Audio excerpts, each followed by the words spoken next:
we have seen a period since 1900 of war.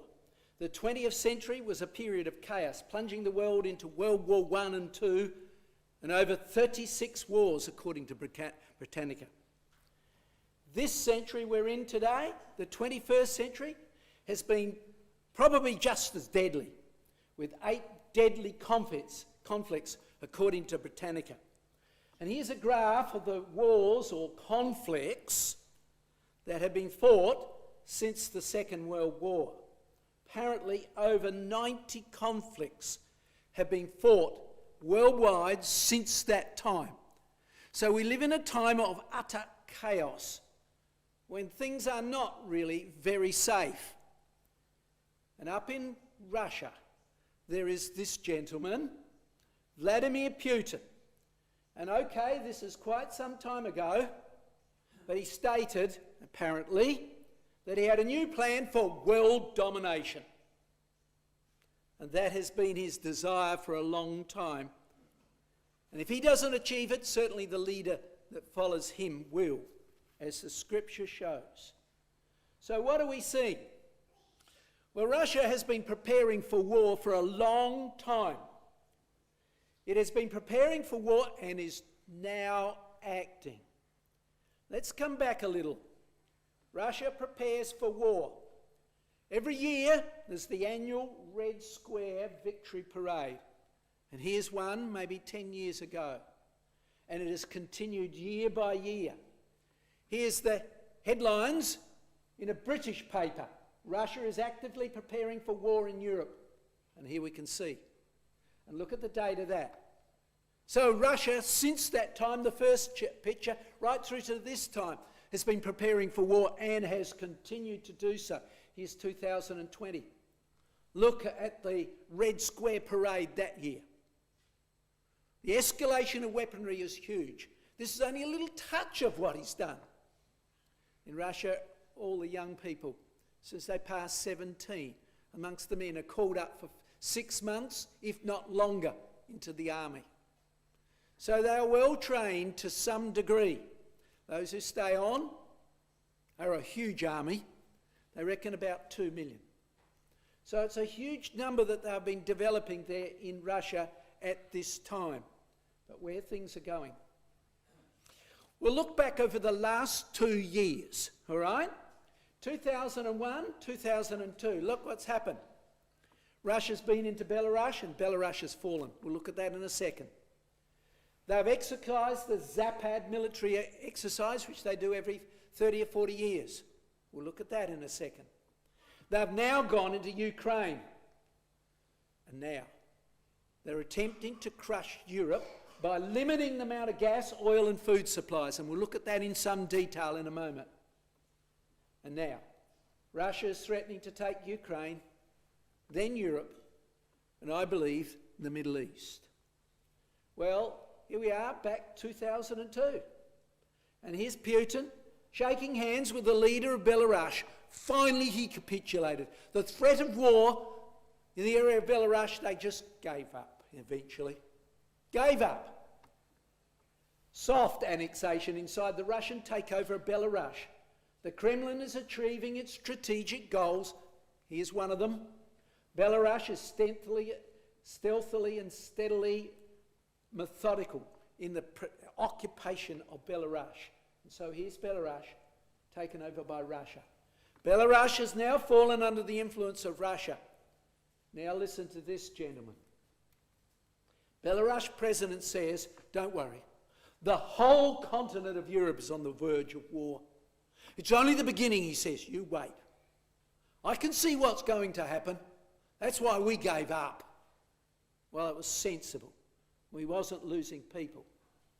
Shortly after that, Russia held the biggest military exercise in Europe for 40 years. Look at the date. September, almost a year, just a year and a month ago.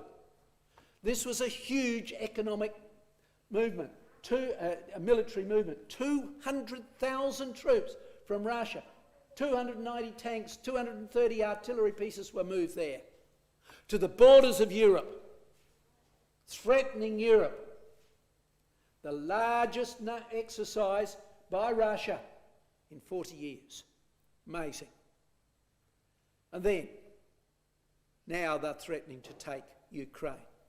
Here we got a cartoon really from way back 1991 when the Iron Curtain came down and they lost Ukraine and much of Eastern Europe, and here Russia is saying, we're going to gobble you back up. The beginning will be Ukraine. You wait. And so here we have a more modern picture, a cartoon picture of only a little while ago, and Ukraine's in its mouth. It's only a little way away before the occupation of Europe, and that's their plan. So how's it to be achieved? Well, February this year, they moved. Russia crosses the line. Here's the front page of the Australian on that day. And in they moved. Moved into that area dramatically. Oh, they didn't succeed so well as they thought. They thought it'd be over in a blink. But it wasn't quite the way they thought. But it's going to fall, and we'll see that in a minute. Here's the next day. Here's children hiding in cellars in Kyiv, the capital, fearing what's going to happen as the bombings are going on. The blitz to wipe out Ukraine off the map. Speeding movements are endeavoured to happen. And here's the people in Ukraine. What are they doing? Look, that streets are hardly filled. But look at this one. They're fleeing. People are trying to get out of Ukraine. They can see what's going to happen. Echoes of World War II. Thousands are fleeing Ukraine. What a terrifying situation. That's day 2. And so we can see the fear of World War II is coming, and that's how the Australians saw that. Oh yes, it's gone backward a little, but it's going to go forward, and we'll see a bit more of it. In Ukraine, population about 40 or 50 million. 7 million have already fled. Women and children under the age, I think it's 17, are allowed to go. Nobody else. So they're going to the borders and getting out in bigger and bigger and bigger numbers because they can see what's coming. By their very action, it shows how they think things will move in the very near future. So how will Russia get control of Europe? Well, we're not precisely told in Scripture, but we're going to look at some of the events that are taking place at the moment in order to have a bit of an idea of what's going on. Russia's invasion of Ukraine and Europe is a threat to world fuel, gas and food supplies. They're using that as a weapon to get control of Europe. You know, Europe's in a difficult position. This last year, Europe experienced, according to the papers, the worst drought in 500 years. Europe. So they're short of food. And they're going to need fertilisers and such like. And they're now facing winter.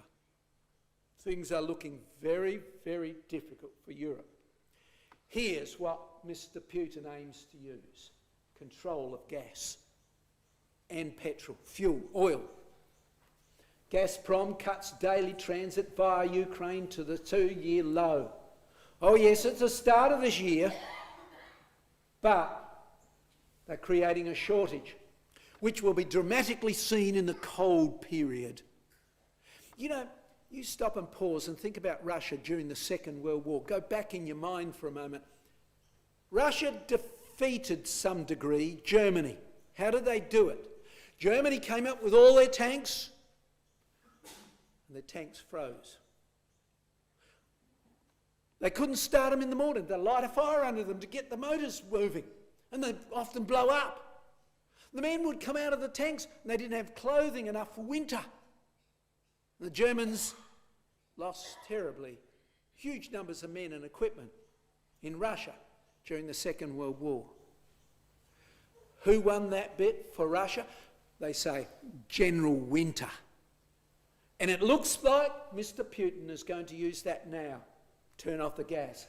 Here's some of the pipelines, many of which go through Ukraine into Europe. But it's not just those. Look, Russia's built two pipelines, Nordic 1 and 2, to Europe, to Germany. There are the pipelines going through Ukraine, but others are going through through Poland. They're cutting them off one by one by one. And now, Germany's in a terrible situation. They're trying to accumulate gas at the maximum possible, and put them in their cylinders. Yes, they've got plenty, but when winter comes, it looks like they'll get no more. And so things are looking very serious. Look at this situation. That pipeline has been cut twice, both pipelines. And now, Russia can now cut the gas pipelines to Europe through Poland and through Ukraine, further than this one. It's only a moment, and winter's going to come. It's going to freeze. Putin sent a video to all of the leaders of Europe, a video of what winter will be like, how cold it will be like without their gas, without their oil. The situation is looking very desperate. And at one point, gas prices, even before this year, soared to 600%. We're going to get higher gas prices here, but nothing like over in Europe. They're going to be desperate. And the winter over there is a whole lot colder than here. What's going to happen? Well, now Ukraine is in trouble. Oh yes, there's gas pipelines going through Ukraine and they're working. But Russia only needs to wait for winter to cut them. And further to that, they've got a new commander in the military in Ukraine. There he is. They've given him a special name. He actually came from Syria. He conquered Syria. He was a brutal general down there and conquered Syria on the borders of Israel. They brought him back up, and immediately he sent drones into Ukraine, and they blew up power station after power station in Ukraine. Here we are, General Armageddon, now in charge of Russia's war. There he is. Gentle, nice-looking man, isn't he? Ha. Commander of the attack of Ukraine, described as absolutely ruthless, with little regard for human life. He's commanding the forces facing now Ukraine. And the consequence? Just within the first 10 days of his command, he destroyed 30% of the power plants in 8 days. They destroyed 1,100 power points. In Australia, we have one big power station per, every big area, and when they have power cables going across to them. Not there. Every little town has its own power station, supplying each separate town. 1,100 of them were destroyed just within 10 days. The capacity to wipe the rest out is there. So here's some of those that were wiped out, and here's the consequences. Terrible. Terrible. And winter's coming. It's not going to be easy for Ukraine. And now, the threat is he will destroy one of their big hydropower systems. Apparently down along this hydropower power station, which is in Russian hands, they put explosive down along there. So it seems like with a press of a button, this or that same thing could be blown up. And huge quantities of electricity cut off in a moment. What would you do?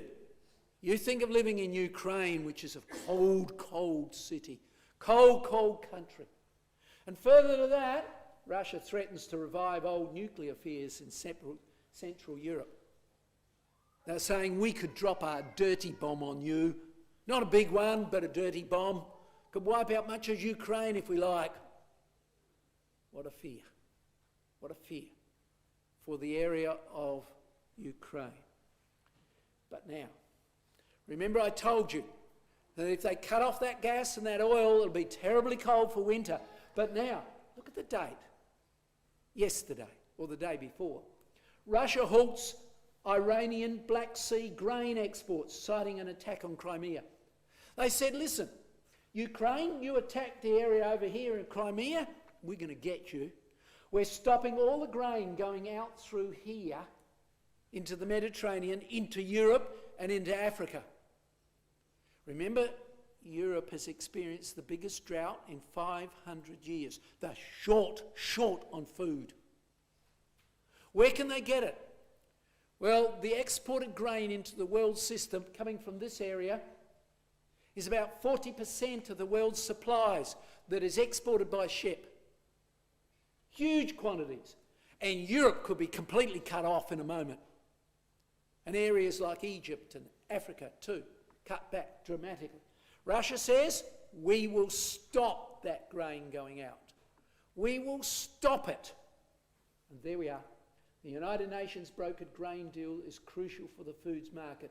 It allows the export of grain from Ukraine, one of the world's largest exporters, that the Russian invasion had halted.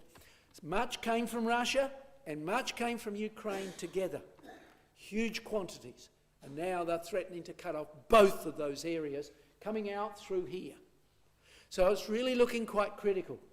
And incidentally, while we've actually got this map, Russia moved troops into this area here, actually the area of Armenia, only a couple of months ago. And through Armenia goes pipelines of oil from the Caspian Sea, which is over here on my right, through into Greece and Italy. There's about 4 pipelines, and they could cut them off too in a moment. So Europe is in a terribly invidious position. The only way they can do it, raise their hands and be friendly to Russia.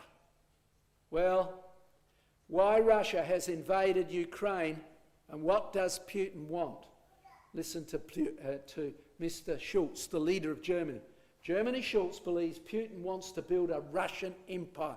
That was our title. In line with his own vision. That's his aim. With all this problem that's going on in Ukraine and the oil and gas going into Europe.